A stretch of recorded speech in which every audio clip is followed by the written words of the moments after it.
Sa Lumban, Laguna may isang kilala. Si Neneng, si ate niya sa lahat ay bida. Sa camera at sa vlog, kwento'y puno ng saya. Ngitit kabutihan lagi niyong tala. Ate niya's vlog, Neneng ang tawag. Mabait matulungin, puso'y basilan. Magkita po sila mag-ina, magsama na sila mag-ina. O, di, ano ko po, nandun po sa Bay Pag-asa.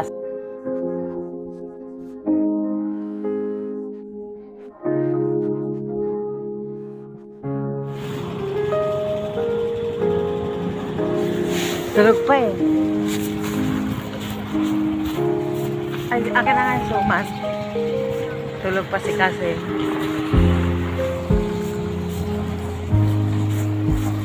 Kaseni.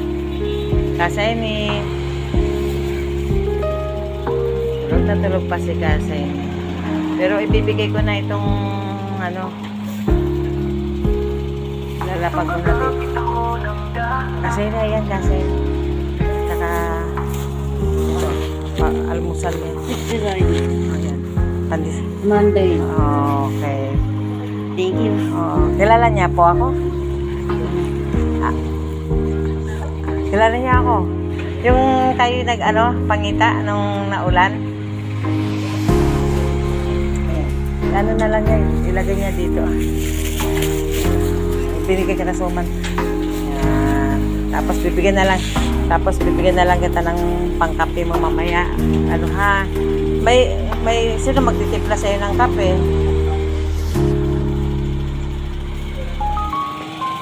Araw-araw po pala talaga ikaw dito? Araw-araw? Ano naman ako. Tapos minsan po na pupulungin po kita, interview kita para malay mo, humingi po siya ng tulong upang ito pang kape niya. Ha? Mamaya. Naawa. Sa totoo lang po, naalala ko ang nanay ko sa naawa ko. Ha? Ako si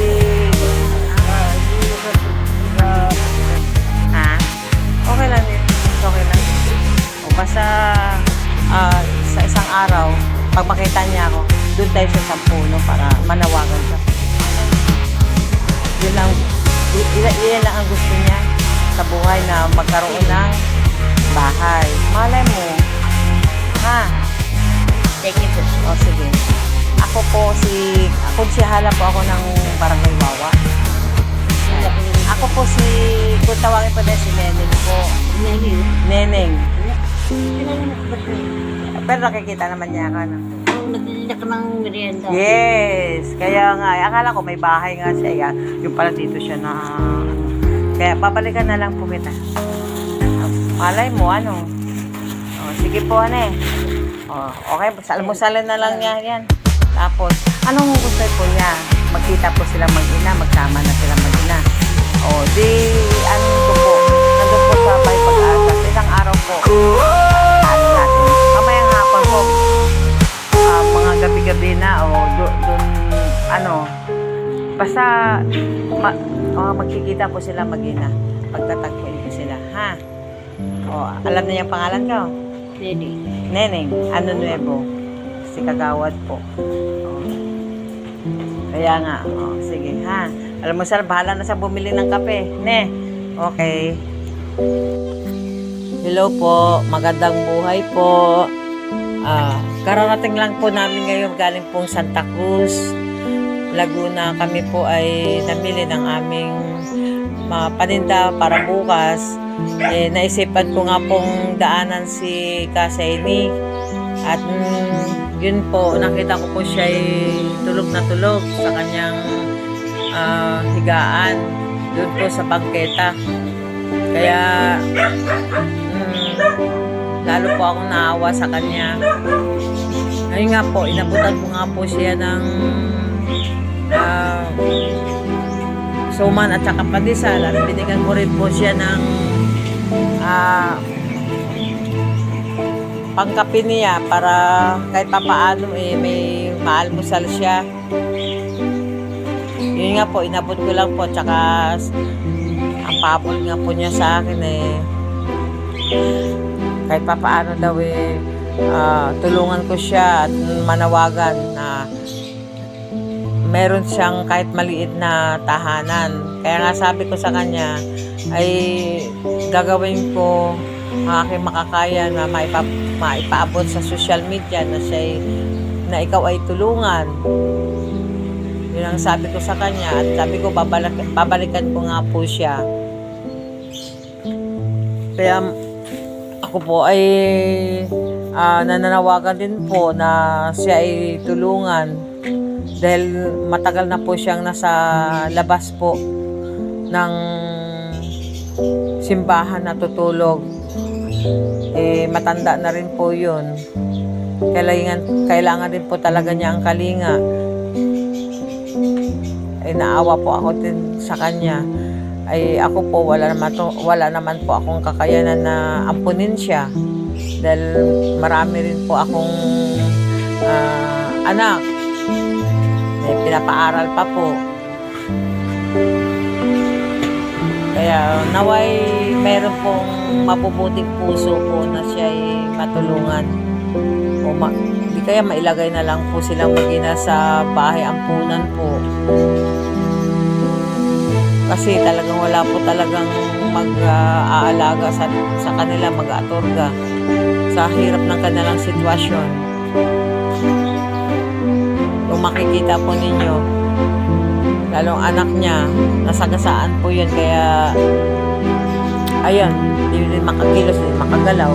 Yun, isa pa rin po yun na alagain din po. Kasi parang PWD din po yun parang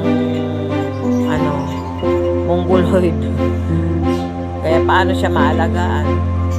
Pareha silang PWD. Kaya update ko na lang po kayo sa mga sitwasyon ng mag-inang iyon. Baka mamaya pupuntahan ko po doon ng kanyang anak. Naway matulungan po ninyo silang mag-iina. Maraming po salamat. Hello po, good morning po, magandang buhay. Kararating lang po namin galing Santa Cruz po at para mamili nadaanan ko po ngayon si Kaseni na tulog. Ngayon naisipan ko siyang bigyan ng pang-almusal kahit ilang peraso lang pong suman yun at saka pandesal. Inabot ko po sa kanya. Tulog nga po siya at inabutan ko po siya ng pangkape niya. Yun nga po ang sinasabi niya na gusto daw niya na talaga na siya magkaroon ng bahay at pagkita na sila ng kanyang anak. Gusto niya magkasama na sila kasi ang hirap ng kanilang sitwasyon. Doon siya sa simbahan natutulog doon sa labas, tapos ang anak niya dito nga po sa bahay Pag-asa. At naalaman ko nga rin po na ang kanyang anak ay PWD. Isa rin pong parang basta isang mongoloid ba yun? Parang ganun po. Hindi rin, wala rin kakayanan na alagaan din siya ng kanyang anak kasi ganun niya, PWD.